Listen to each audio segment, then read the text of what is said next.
असम की राजनीति इस वक्त अपने सबसे निर्णायक मोड़ पर खड़ी है, जहां एक तरफ देश के प्रधानमंत्री नरेंद्र मोदी अपनी पूरी ताकत झोंक चुके हैं, तो दूसरी तरफ राहुल गांधी इस चुनाव को सिर्फ एक राज्य नहीं, बल्कि अपनी राजनीतिक वापसी की लड़ाई बना चुके हैं। और यकीन मानिए, इस बार जो खेल असम में चल रहा है, वो पहले जैसा बिल्कुल नहीं है, क्योंकि ये सिर्फ बीजेपी बनाम कांग्रेस नहीं है, ये सीधा मुकाबला है मोदी बनाम राहुल का। और इसी बीच एक ऐसा धमाका हुआ है जिसने पूरे चुनाव की दिशा बदल दी है। कांग्रेस नेता पवन खेड़ा की प्रेस कॉन्फ्रेंस, जिसमें उन्होंने सीधे असम के मुख्यमंत्री हिमंत बिस्वा शर्मा के परिवार पर गंभीर आरोप लगा दिए। खासकर उनकी पत्नी को लेकर उठे सवालों ने इस चुनाव को अचानक विकास से हटाकर भ्रष्टाचार और जवाबदेही की लड़ाई बना दिया। अब तक बीजेपी इस चुनाव को विकास, हिंदुत्व और मोदी के चेहरे पर लड़ रही थी, लेकिन पवन खेड़ा के आरोपों के बाद पूरा नैरेटिव बदल चुका है। अब सवाल ये नहीं है कि सड़कें बनी या नहीं, सवाल ये है कि सत्ता में बैठे लोग कितने पारदर्शी हैं। और यही वो जगह है जहां राहुल गांधी ने इस मौके को तुरंत पकड़ लिया। राहुल गांधी इस बार अलग अंदाज में नजर आ रहे हैं। पहले जहां वो डिफेंसिव दिखते थे, इस बार वो सीधा हमला कर रहे हैं। जनसभाओं में वो सिर्फ वादे नहीं कर रहे, बल्कि सीधे सीधे बीजेपी और मुख्यमंत्री को चुनौती दे रहे हैं। वो बेरोजगारी की बात कर रहे हैं, जमीन के मुद्दे उठा रहे हैं, और सबसे बड़ी बात, वो असम की पहचान और स्थानीय लोगों के अधिकार की बात कर रहे हैं। और यही वो मुद्दे हैं जो जमीन पर लोगों को सीधे प्रभावित करते हैं। दूसरी तरफ नरेंद्र मोदी लगातार कांग्रेस पर हमला कर रहे हैं।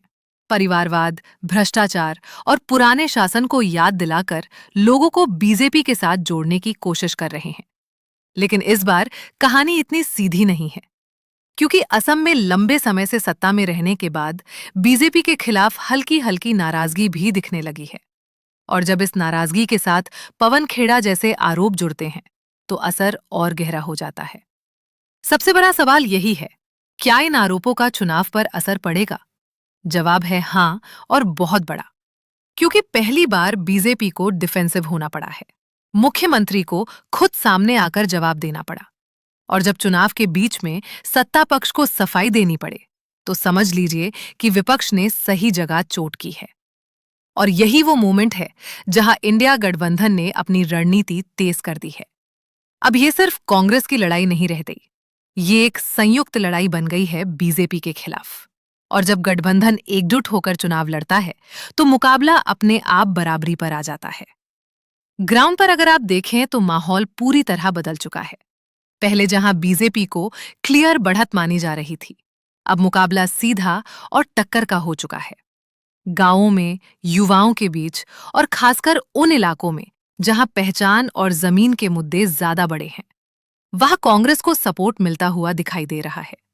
और यही वजह है कि अब एक बड़ा सवाल खड़ा हो गया है, क्या इस बार असम में इतिहास बदल सकता है? क्या राहुल गांधी वो कर सकते हैं जो पिछले कई सालों से संभव नहीं हो पाया? अगर मौजूदा हालात को देखें तो तस्वीर साफ होती जा रही है। बीजेपी के खिलाफ जो माहौल बन रहा है, पवन खेड़ा के आरोपों ने जो चिंगारी लगाई है, और राहुल गांधी जिस तरह से इस चुनाव को अपने पक्ष में मोड़ रहे हैं, उससे ये कहना गलत नहीं होगा कि इस बार असम में बड़ा उलटफेर हो सकता है। और अगर यही ट्रेंड वोटिंग के दिन तक बना रहता है, तो नतीजा चौंकाने वाला हो सकता है।